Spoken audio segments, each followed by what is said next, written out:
to another episode of Wandering Middle Eastern Teacher. I'm Laith. Today we have kind of a self-reflection episode. So in past episodes, I've talked with other educators about their experiences teaching in the US, teaching various grade levels, and teaching overseas. So today I wanted to take a little bit of time and be a little autobiographical and talk about my own experiences overseas and in America teaching. So I'm going to phrase it as the highlights and the lowlights and lessons I learned. Hopefully it'll be entertaining, but that also that even in the crazy stories, that there's still something that you can see, some advice, some helpful hint that can maybe help you avoid those same situations.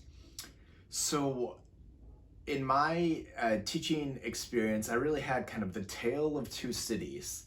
The first place that I started teaching, it was in America, had a very supportive staff, a very supportive department chair. I taught history, world history, and US government. And it was very important in that department that people worked together. We had something called professional learning communities, PLCs. So we would meet at least once a week and we would go over the lesson plans that we were planning on doing in class. Each teacher teaching the same subject used the same test. It didn't matter the grade level, and we discussed those things together. Troubleshot problems together. It was truly a collaborative effort, and that really helped in my first year, as I really didn't know what was going on and had so many questions about how things worked and kind of felt overwhelmed most of the time. So the second city, I was teaching at an international school. It was very individualistic for teachers. Even though we had a department, they lumped history into the English department, and we had regular meetings, but there was definitely not a sense of togetherness. Colleagues rarely helped each other out. A couple times, the second year I started, there was another teacher teaching the same subject, and we kind of collaborated, but it was clear from pretty early on that he wasn't really willing to put forth the effort, or had a very different idea of how to teach his class. So the partnership really broke down pretty quickly. So to get into a few more choice stories of the time in teaching. One, my favorite, craziest story was, this is when I was teaching at the international school. I was teaching 9th graders world history, and a student came in, and I knew that community was really important to teaching, to getting students to buy in and to really reach their full potential. So I adopted a system of journals. So also at the end of class, I would have an exit slip, a question reviewing the big idea or an important piece of information from the class. And to exit the class, students would need to correctly answer that question. And just for ease in grading, and to promote some kind of two-way communication, I had each student have a notebook or a journal where they would write those answers in. Then it would allow me later to go back through, check through those, and from time to time I asked bigger questions about things, what things were going well, what things were challenging. So in the classroom, I had little, almost like a printer paper size box in the corner where the students kept all of their notebooks. So one student came in one day and made a beeline for that box. and then did something a little unorthodox. He proceeded to sit down in the box. And it took me a few minutes to kind of just wrap my mind around the sheer ridiculousness of the situation, that I have this 14, 15-year-old sitting in a cardboard box. And then I asked him, once the bell had rung, all right, move to your seat. The joke's over. Let's get started with class. And he refused. And we went kind of round and round in the argument. Tried kind of all different techniques for appealing to a sense of responsibility and wanting to be viewed as a mature person, and asking if this was the behavior of a normal 14-year-old, or if this was more in keeping with the behavior of a 3-month-old. I can speak by personal experience. And just nothing got through to him.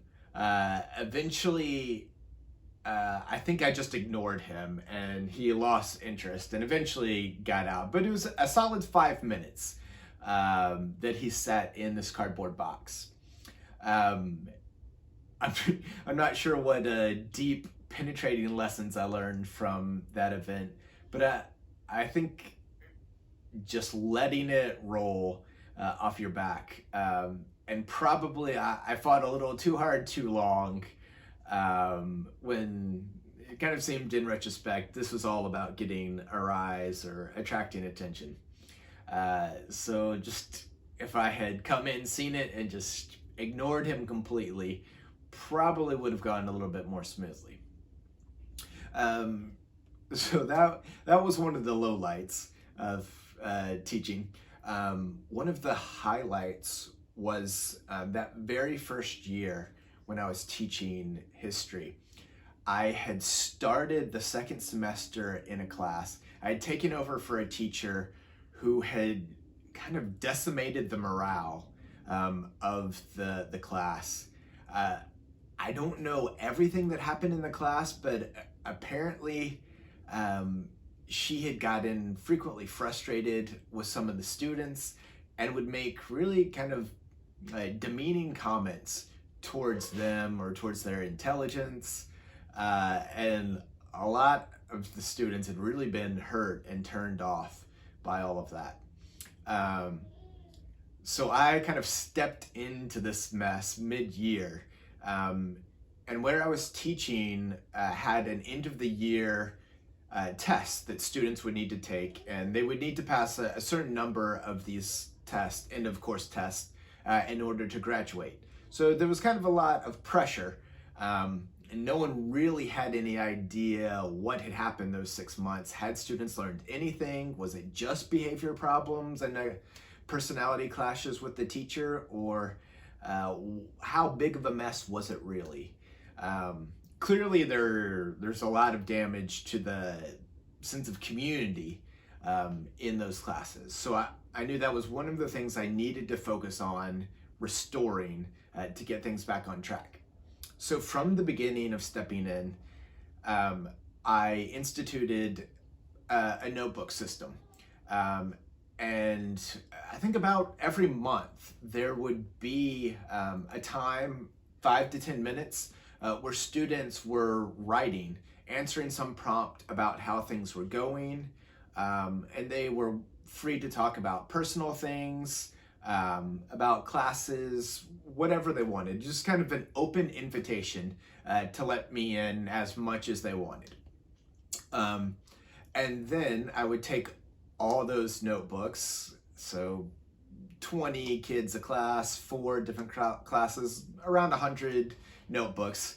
I take those home on the weekend, and that would be a big chunk of my weekend, just reading through those, and no matter what the student wrote, making some sort of response to them. And the first time I did it, I can remember when the students started opening them and then reading the comments, they were they're almost shocked that someone had actually written back. I'm sure they had had teachers in the past try this kind of system, but had given up. So they're truly impacted by those responses. It really helped kind of get things turned around. So fast track a little bit to the end of the school year. So because of some scheduling conflicts, I was actually moving overseas right after the school year ended. But as it got closer, discovered that there was a training I would need to attend. So actually, I would need to leave before the school year was over. Unfortunately, it ended up being the day after the standardized test that I would need to leave. So in talking it over with the department chair, we really felt that we couldn't tell the students in advance because we really wanted them to be on their best for the test. And if they were worried or thinking about this announcement of me leaving, it might really affect them. So I had to keep it a secret until after the students took the test. So then my last day in school, after the last student had finished taking their test, I told my class, and there was like a hush over the room. And then some like small side conversations can really make out what they were saying. And the students with concern asked, well, did you tell Callie? And she was in a class, we had a block schedule on the alternate day, so I hadn't seen her that day. So they insisted that I tell her or find her wherever she was. And those of you teachers out there, you know that the day of testing and the week of testing, there's not a whole lot of learning going on. The students are pretty brain dead after they finish the test. And I think teachers are also kind of tired of pushing, and everyone really just needs a chance to exhale and rest a little bit. So as luck would have it, she was actually in class right across the hall. So we sent a message to that teacher, and I still don't remember exactly how it worked out, but immediately she came running over to our classroom across the hallway and hugged me. So at this point, I'm a young teacher. I'm 22. And if I remember anything from teacher training, it was very much, if you're a male teacher, avoid touching female students like the plague. It doesn't matter what your intentions are, but to be completely above board, never hug, do anything with females, so that no one can accuse you of abuse. Because unfortunately, that is a reality. There are so many things that have happened, sadly. So I had no idea what to do with this ninth grader who was trying to hug me and is in tears. It was kind of an eye-opening moment for me to see the impact that a teacher can make, and especially to see the value of community. I think particularly for the student, to have someone who cared enough to answer back, letter entries, journals, really affected her. And it was also encouraging that, I'm sure from an objective standpoint, there's a lot things wrong I did in the classroom that weren't the most effective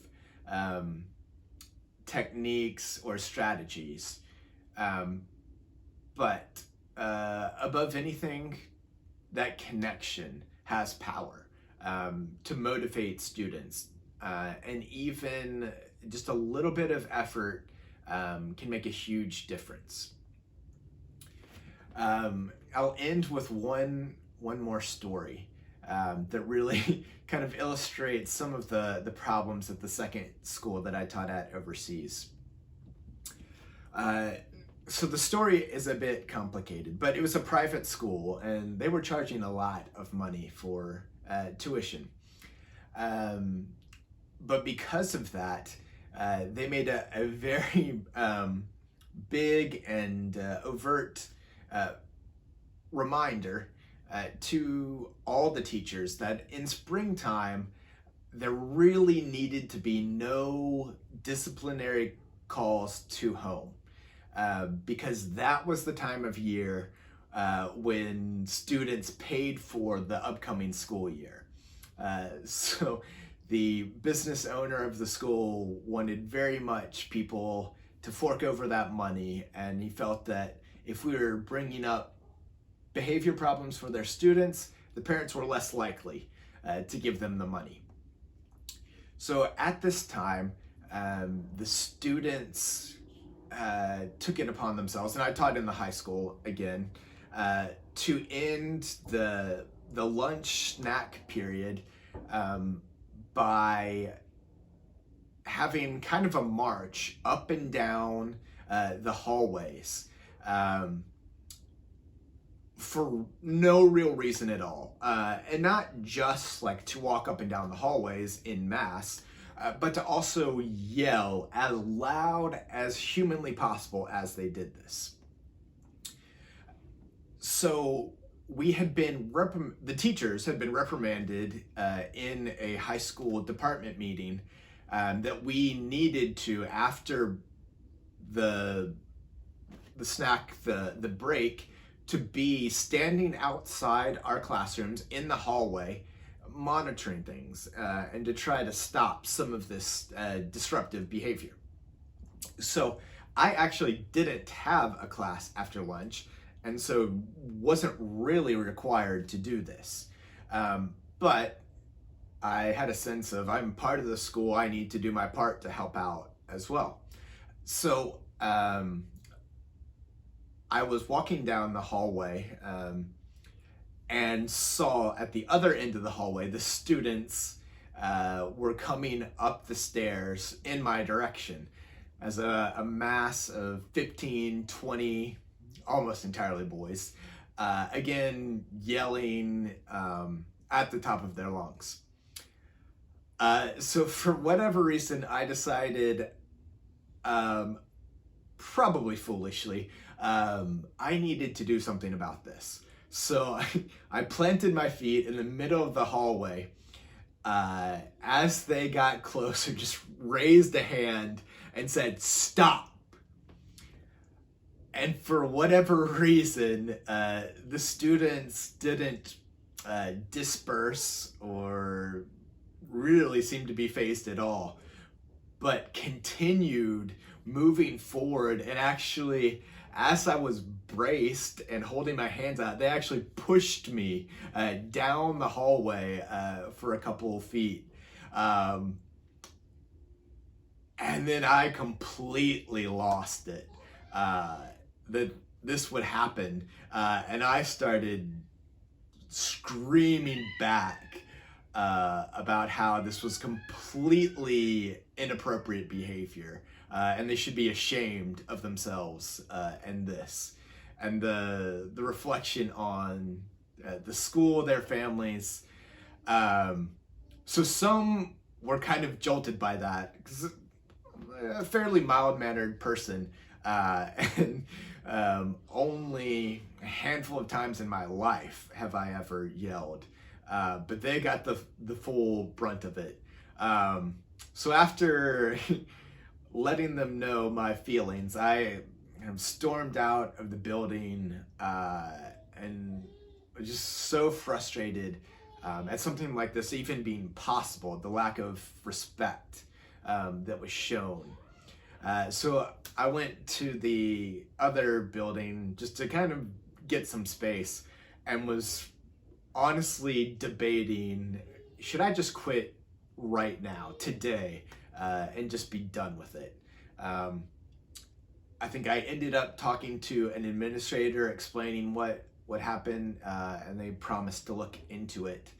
But that that kind of was one of the convincing proofs of, you know what, this is probably not the place for me. Some other crazy things happened in that school that further kind of undermined any authority we had as teachers. The students, especially the seniors one year, really refused to do any work.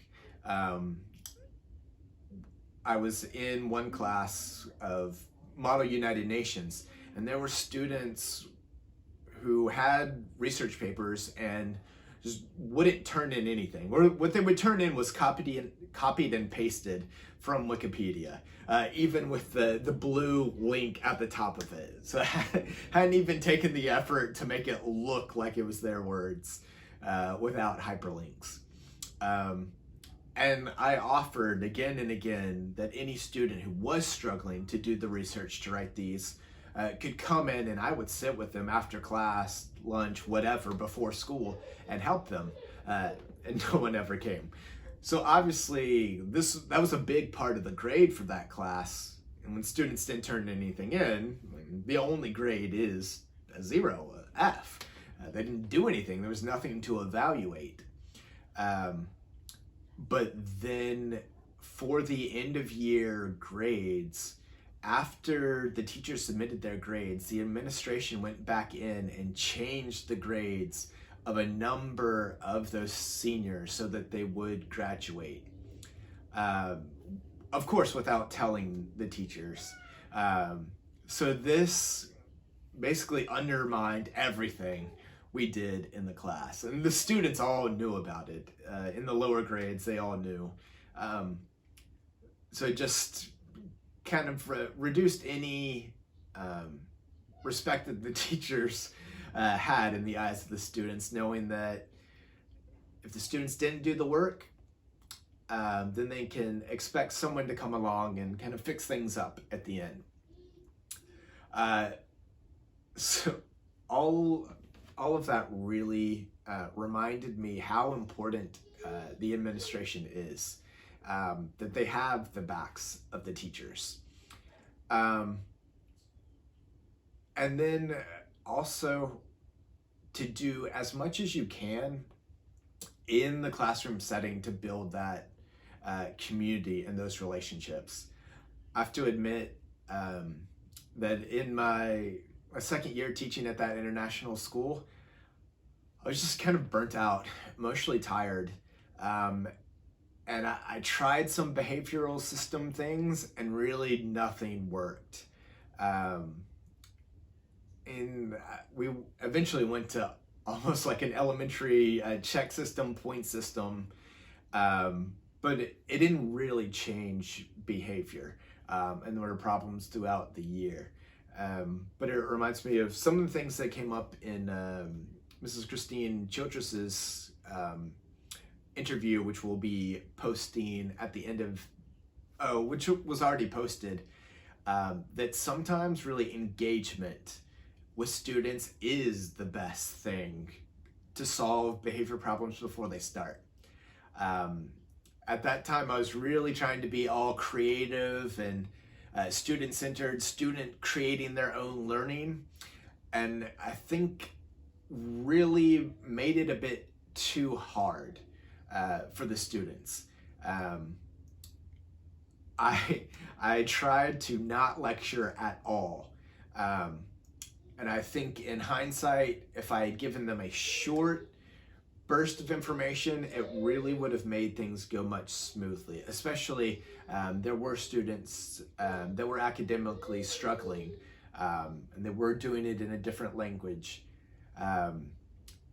So I kind of became my worst enemy by making the class at a high level where a lot of them felt like they couldn't reach that level. And then acting out became a problem. So hopefully those stories entertained a little bit. but also maybe inspired, gave you some ideas, something maybe that you could add to your classroom. And hope that you will stick with us. End of the week, we'll have another teacher interview uploaded. And if you like what you see here, don't forget to like and to subscribe. And we will see you next time on The Wandering Middle Eastern Teacher. Thanks. Have a good day.